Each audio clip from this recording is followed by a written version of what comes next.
நாம் தமிழர் கட்சி வீரத்தமிழர் முன்னணி நடத்தும் தைப்பூச பெருவிழா. நாள் தை 18 ஞாயிற்றுக்கிழமை பிப்ரவரி 1. இடம் வாகேடி மேற்கு ரத வீதி, கோட்டாறு, நாகர்கோவில். அனைவரும் திரள்வோம், முப்பாட்டன் முருகனின் பெரும்புகளை போற்றுவோம். வணக்கம் அன்பு நண்பர்களே. தேர்தலுக்கு இன்னும் சில மாதங்கள் மட்டும்தான் இருக்கு. ஒவ்வொரு அரசியல் கட்சிகளும் தேர்தல் பணிகளில் ரொம்பவே தீவிரமா கண்ணும் கருத்துமா இருக்காங்க. இப்படிப்பட்ட பரபரப்பான அரசியல் சூழலுக்கு மத்தியில தான் பாஜக போட்டியிட விரும்பக்கூடிய 45 தொகுதிகள் எதெல்லாம் அப்படிங்கிறத பற்றி தான் ஒரு பட்டியலோட தான் உங்களை சந்திக்க வந்திருக்கேன். தமிழ்நாட்டில் பாஜக 234 தொகுதிகளுக்கும் பொறுப்பாளர்கள் நியமிக்கப்பட்டாலும் கூட ஒரு 45 தொகுதிகளை தேர்ந்தெடுத்து அதில் ரொம்ப ரொம்ப முக்கியமான ஸ்டார் நபர்களை பொறுப்பாளர்களாக நியமிச்சிருக்காங்க. அதுக்கு காரணம் அந்த தொகுதிகள்லாம் தான் அவங்க கேட்கக்கூடிய அதிமுக கோரக்கூடிய பட்டியலில் இருக்கான். அந்த 45 தொகுதிகள் எதெல்லாம், அந்த தொகுதிகளுடைய முக்கியத்துவம் என்ன, பாஜக அந்த தொகுதியை தேர்ந்தெடுக்க மிக முக்கியமான காரணம் என்ன அப்படிங்கக்கூடிய பல்வேறு வகையான கோணங்களில் தான் இன்னைக்கு நம்ம இந்த வீடியோவில் பேச போகிறோம். வாங்க நம்ம வீடியோக்குள்ளே போயிடலாம். இந்த பட்டியலில் முதலிடத்தில் இருக்குது திருப்பரங்குன்றம். அண்மையில் திருப்பரங்குன்றம் விவகாரத்தில் ஒரு மிகப்பெரிய அளவில் ஒரு நீதிமன்ற தீர்ப்பு, அதைத் தொடர்ந்து தமிழக அரசு இந்து அமைப்புகள் இடையே ஏற்பட்ட மோதல் சலசலப்புகள் பற்றிலாம் நமக்கு நன்றாக தெரியும். ஸோ அங்கே வலுவாக காலூன்ற முடியும் அப்படிங்கிறதா ரொம்ப ஆழமாக நம்புறாங்களா பாஜக. அந்த வகையில் அவர்கள் விரும்பக்கூடிய தொகுதிகள் பட்டியலில் முதலிடத்தில் இருக்குது திருப்பரங்குன்றம். அதற்கு அடுத்ததாக அவர்களுடைய பட்டியலில் இருக்கக்கூடிய தொகுதி ராதாபுரம். ராதாபுரத்தில் அண்மை காலமாக பாஜக வளர்ச்சி பெற்றிருந்தாலும் கூட அங்கே சபாநாயகர் அப்பாவுக்கு எதிராக கடுமையான அலை வீசுறதாகவும் நம்பப்படுது. ஸோ அந்த சூழலில் அந்த தொகுதியை வாங்கிட்டா ஏற்கனவே அதிமுகவினுடைய முகமாக அங்கே இருந்த இன்பத்துறை ராஜ்யசபா சபா உறுப்பினராக நாடாளுமன்ற பிரதிநிதித்துவம் நோக்கி நகர்த்தப்பட்டு விட்டார். ஸோ அங்கே அதிமுக இன்றைக்கும் வலுவான நபர்கள் இருக்காங்க. அங்கே சவுந்தரபாண்டியன் முன்னாள் எம்பி கேட்குறாரு. அதே மாதிரி மைக்கேல் ராயப்பன் போன்றவர்கள் கேட்குறாங்க. தேமுதிக ஆரம்ப காலத்தில் இருந்தவர், நாடோடிகள் படத்தினுடைய ப்ரொடியூசர். ஸோ அப்போ அந்த மாதிரியான ஒரு சூழலில் அங்கே ராதாபுரத்தில் பாஜகவும் வளர்ந்துருக்கு. ஸோ பாஜக அங்கே ஏன் நிற்கக்கூடாது அப்படிங்கிற எண்ணத்தோட பாஜக கேட்கக்கூடிய தொகுதிகள் பட்டியலில் ராதாபுரமும் இருக்குது.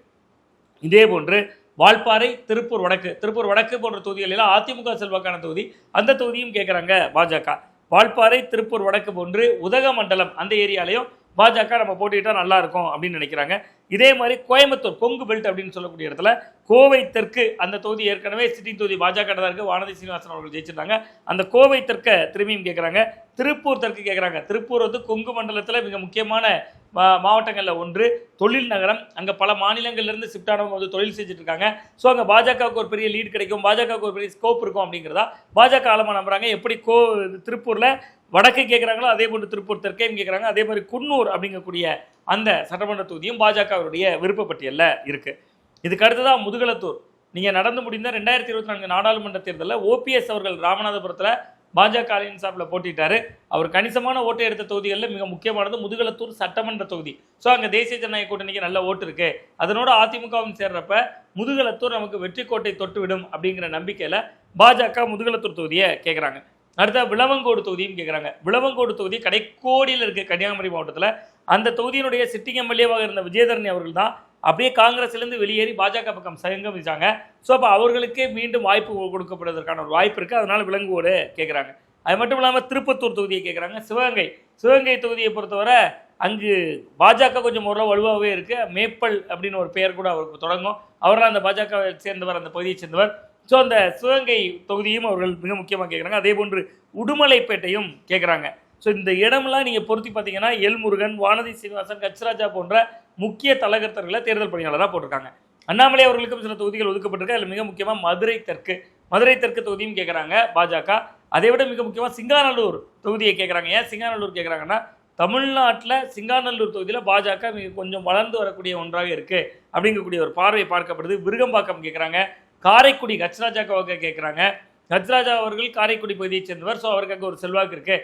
அதோடு அமமுக கடந்த தேர்தலில் எடுத்த ஓட்டுப்பளவு தான் அங்கே தேசிய ஜனநாயக கூட்டணி ரொம்ப குறிப்பாக பாஜக தோல்வியடைறதுக்கு காரணமாக இருந்தது. இந்த மாதிரி அமமுகவும் கூட்டணிக்குள்ள இருக்கிறதுனால காரைக்குடியில் கஜ்ராஜா அவர்களுக்கு வாய்ப்பு வழங்கணும் அப்படிங்கிறத நோக்கி நகர்த்துறாங்க. இதே போன்று பாஜக கேட்கக்கூடிய தொகுதிகள் பட்டியலில் ஸ்ரீவைகுண்டமும் இடம்பெற்றிருக்கிறது. பத்மநாபபுரம் தொகுதியும் கேட்குறாங்க. பத்மநாபபுரம் தொகுதி கடைக்கோடி கன்னியாகுமரி மாவட்டத்தில் கூடிய மிக முக்கியமான தொகுதிகளில் ஒன்று. அமைச்சர் மனோ தங்கராஜ் அவர்களுடைய தொகுதி. அமைச்சர் மனோ தங்கராஜ் அவர்களை எதிர்த்து பொன் ராதாகிருஷ்ணன் போன்றவர்களை நிறுத்த முடியுமா என்பது உள்ளிட்ட சில விஷயங்களை ஒர்க் அவுட் பண்ணக்கூடிய பாஜக பத்மநாபபுரம் தொகுதியும் கேட்குறாங்க. அடுத்ததாக சென்னை சுற்றுவட்டார பகுதியில் எடுத்துக்கிட்டிங்கன்னா மயிலாப்பூர் கேட்குறாங்க, கும்மிடிப்பூண்டி கேட்குறாங்க.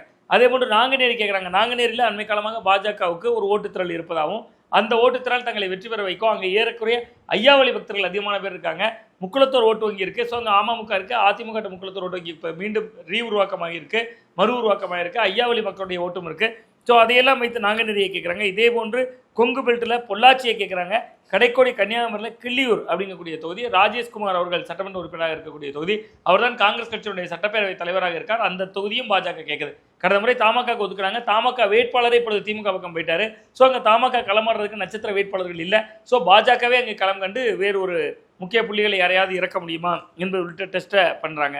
இதே மாதிரி சென்னையில் எழும்பூர் தொகுதியை கேட்குறாங்க. ராசிபுரம், பரமத்தி வேலூர் தொகுதிகளையும் பாஜக விருப்பமான தொகுதிகளாக வைத்திருக்கு. தென்காசி சட்டமன்ற தொகுதியை கேட்குறாங்க. தென்காசி தொகுதிகள் எல்லாம் கடந்த தேர்தலில் பாஜகவை விட அதிமுக களம் கண்டது. அங்கே வெறும் 500-600 ஓட்டில் தான் தோல்வி அடைந்திருந்தது. இந்த முறை அந்த தொகுதியும் குறிவைத்திருக்காங்க. தென்காசி கிடைக்காத சூழலில் அங்கே இருக்கக்கூடிய ஆனந்தன் ஐயாசாமி அவர்களுக்கு அவர் ஏற்கனவே வேலை செய்து கொண்டிருக்கக்கூடிய இந்த தனித்தொகுதியில் வாய்ப்பை வாங்கி கொடுத்து விட வேண்டும் என்பதாகவும் களப்பணி செய்யப்படுது. பரமக்குடி தொகுதியை கேட்குறாங்க. ராமநாதபுரம் மாவட்டத்தில் பரமக்குடி மிக முக்கியமான தொகுதிகளில் ஒன்று. அங்கே தான் பொன் பாலகணபதி இருக்கார், பாஜகவினுடைய பொதுச் செயலாளர்களில் ஒருவர். ஸோ அவருக்காக அந்த பரமக்குடி தொகுதியை கேட்பதற்கான ஒரு வாய்ப்பு இருக்குது. மேட்டுப்பாளையம் கேட்குறாங்க, பழனி கேட்குறாங்க. நீங்கள் பார்த்தீங்கன்னா அறுபடை வீடுகளில் முருகப்பெருமானுடைய இல்லங்கள், ஆலயங்கள், கோயில்கள், ஆன்மீக தலங்கள் எங்கெல்லாம் இருக்கோ அந்த தொகுதிகள்லாம் பெரும்பாலும் பாஜகவோட விருப்பப்பட்டியலில் இடம்பெறதை நம்மளால் பார்க்க முடியுது. இதில் திருச்செந்தூர் மட்டும்தான் இல்லை, பழனி வந்துருச்சு, திருப்பரங்குன்றம்லாம் நம்ம இப்போ பார்த்தோம். அடுத்ததாக தியாகராஜ நகர் கேட்குறாங்க. சென்னையில் டி நகர், அதாவது வேலூர், ஓசூர், பட்டுக்கோட்டை, ராஜபாளையம், கிணத்துக்கடவு தொகுதியில் கேட்குறாங்க. ஏற்கனவே சிட்டிங் தொகுதிகளாக இருக்கக்கூடிய திருநெல்வேலி கேட்குறாங்க, நாகர்கோவில் கேட்குறாங்க.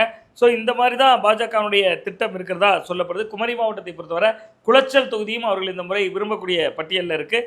வேளச்சேரி, விக்கிரவாண்டி, மதுரை வடக்கு, கோவை வடக்கு, கவுண்டம்பாளையம் உள்ளிட்ட 45 தொகுதிகளை பாஜக தங்களுடைய விருப்ப பட்டியலாக விரும்புகிற தொகுதிகளாக முன்னுரிமை கொடுத்து ஒரு லிஸ்ட்டு ரெடி பண்ணியிருக்காங்க. பார்க்கலாம். எடப்பாடி பழனிசாமி அவர்களிடம் கடந்த தேர்தலில் 20 சீட்டுகளுக்குள் அடங்கி போன பாஜக இந்த முறை அவரை அடக்கி பார்க்க போகிறதா அல்லது அந்த 20 முதல் 25-30 சீட்டுகளுக்குள் அடங்கி போக போகிறதா என்பதை காலம் தீர்மானிக்கும், மக்கள் தீர்மானிப்பார்கள். மீண்டும் நல்ல ஒரு அரசியல் அப்படியோடு உங்களை சந்திக்கின்றேன். நன்றி, வணக்கம்.